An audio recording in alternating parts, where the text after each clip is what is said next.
Широка коалиција за Евроатлантска Македонија е начинот на кој владеачките партии најверојатно ќе ја водат кампањата за престојниот референдум за договорот со Грција, брифираат партиски функционери од владеачкото мнозинство за телевизија 24. Според истиот извор, Зафи Ахмети најверојатно оваа идеја ќе ја понудат и на своите коалициски партнери од помалите партии и етнички заедници, но и на граѓанскиот сектор. Велат целта е да се обединат сите партии, но и граѓани кои се за евроатлантска еднина на земјата. Телевизија 24 контактираше и дел од партиите. Од владеачката СДСМ велат дека сите опции се во игра. Одлуката ќе ја донесат партиските органи, бидејќи целта е договорот што побрзо да стапи во сила, зашто е од државен интерес. Конечниот збор сепак ќе го кажат граѓаните на референдум.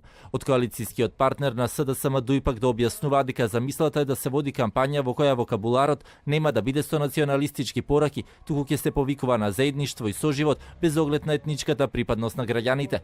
Идејата е токму тоа да се обединат сите граѓани кои посакуваат добро на Македонија и земјата ја гледаат како дел од европското семејство, но и НАТО алијансата. Според досегашните излагања, но и поддршката за договорот во собранието која дадоа пратениците од помалите партии, се очекува за референдумот да лобираат и партиите на Мендух Тачи, Африм Гаши, Билал Касами и Зијадин Села. Од опозицијската ВМРО ДПМН пак се уште велат немаат точно изграден став дали и како би настапиле на референдумот и велат дополнително ќе информираат за следните чекори.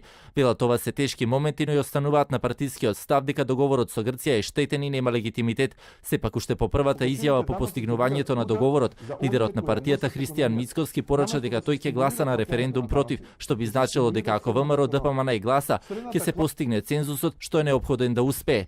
Освен партиските позиционирања, она што е предуслов за граѓанското изјаснување и формирањето на државната изборна комисија, кој иако е во тек, нема информации до каде. Иако неформално, сепак партиите веќе ја почнаа кампањата за референдумот. По вчерашното ратификување на договорот во собранието, дел од народните избраници кои имаат свој говор, веќе најавија дека ќе го поддржат истиот и ги повикаат своите гласачки тела позитивно да се изјаснат на референдумот кој се очекува да се одржи есента.